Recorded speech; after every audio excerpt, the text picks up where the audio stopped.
Welcome, wanderers of the unknown. You have stepped beyond the veil and into the Abyss Chronicles, where the boundaries of reality blur and the horrors lurking in the dark whisper your name.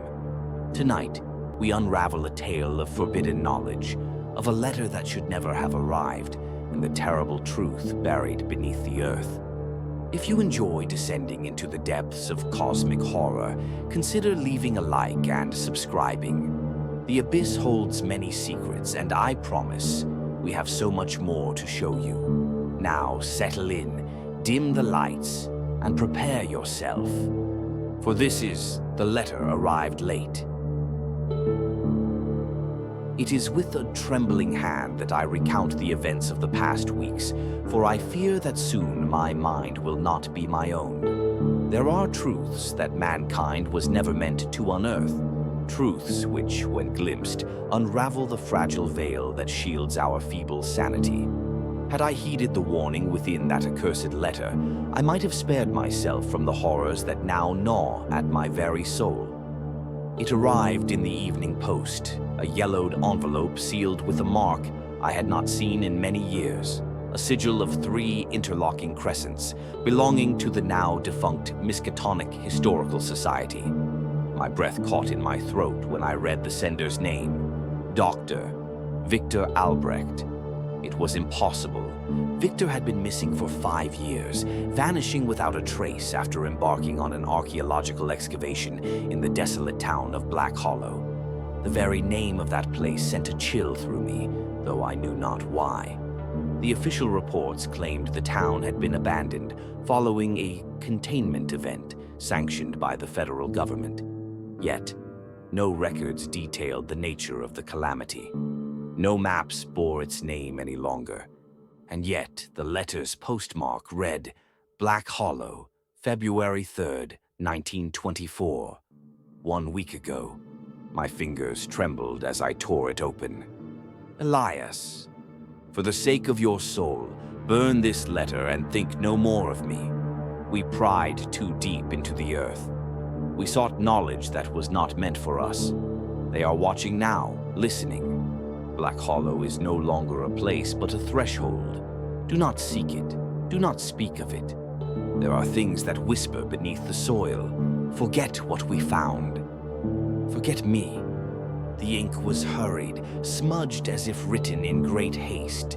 The last words, scrawled in a shaky hand, chilled me to my marrow. They have always been here. Rationality dictated that I dismiss the letter as a hoax or the ravings of a man driven to madness in isolation. And yet, my thoughts were ensnared by its ominous words. What had Victor meant by a threshold? What had they uncovered in Black Hollow? The following day, I combed the archives of Miskatonic University, seeking any mention of Black Hollow's excavation. To my horror, there were no official records of Victor's expedition. Every reference had been expunged, save for a single newspaper clipping buried within an old journal. Town sealed off by government order, 1919. Residents evacuated, following unspecified contamination. No further details. It was as if the place had been wiped from existence. That night I dreamt of a vast black abyss, its depths writhing with unseen forms. A whisper called my name, each syllable a rasping breath against the nape of my neck. I awoke gasping, the darkness of my chamber suffocating. The scent of damp earth clung to the air, though I had no recollection of leaving my window open. Something compelled me forward. I had to find Victor. I journeyed northward by rail, following faded maps to where Black Hollow once stood. What I found was not a town, but a wound upon the earth. The land where Black Hollow had been was barren, the buildings little more than skeletal ruins half swallowed by the creeping earth. There was a peculiar silence, as if the air itself held its breath. Yet, something remained.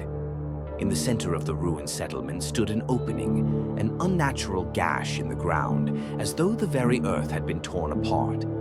A staircase of black stone led downward into the abyss. It was old, far older than the town itself. A whisper slithered through the wind. I knew, without knowing how, that Victor had descended those steps. And so, against the protests of my rational mind, I followed. The descent was eternal. The air grew thick with the scent of decay and wet stone. My lantern's glow barely illuminated the path before me. Shadows shifted when I was not looking. And then the carvings began. The walls bore symbols not of human origin, grotesque, twisting glyphs that made my head throb to gaze upon. They depicted figures not of this world, shapes that defied natural geometry. And at the deepest chamber I found them. Not corpses, not quite. The remnants of Victor's excavation team stood frozen in place, their eyes wide, mouths agape in silent screams. Their bodies were calcified, transmuted into something neither stone nor flesh. And before them stood a doorway, a black void pulsing with unnatural rhythm. A threshold. From beyond it, something moved. A sound, wet and shuddering, echoed through the cavern. I could not see what lurked beyond the doorway, only the shifting darkness. The very air seemed to hum, vibrating through my bones. And then it spoke, not in words, but in thoughts, ancient, crawling thoughts that slithered through my mind, peeling away my sanity layer by layer. We have always been here. We were old when your world was young. You opened the way. I stumbled back, my breath shallow, my heart hammering against my ribs. I do not recall how I fled that accursed place, only that I emerged upon the surface with the first light of dawn, my mind splintered, my hands coated in dust that writhed like living things. Black Hollow had never been abandoned. It had been sealed, and I, a fool, had broken the lock. I am writing this from the dim confines of my study, but the shadows here are not right. I hear voices beneath the floorboards, whispers from the soil itself. The knowledge I have stolen is not meant for men. The letter was not a warning. It was a trap. The next time you receive a letter that should not exist, do not read it, for it is already too late. You have gazed into the abyss, and now the abyss gazes back. The story you have just heard is but one whisper in the endless darkness, a single fragment of knowledge that perhaps should have remained lost. But now that you know, can you ever truly forget? If you enjoyed this journey into the unknown, leave a like and subscribe to the Abyss Chronicles. There are more horrors lurking just beneath the surface, waiting for their time to rise. And trust me, they will rise. Until next time, beware the letters that arrive too late. Beware the knowledge that calls to you from the void. And most of all, beware the things that whisper beneath the soil.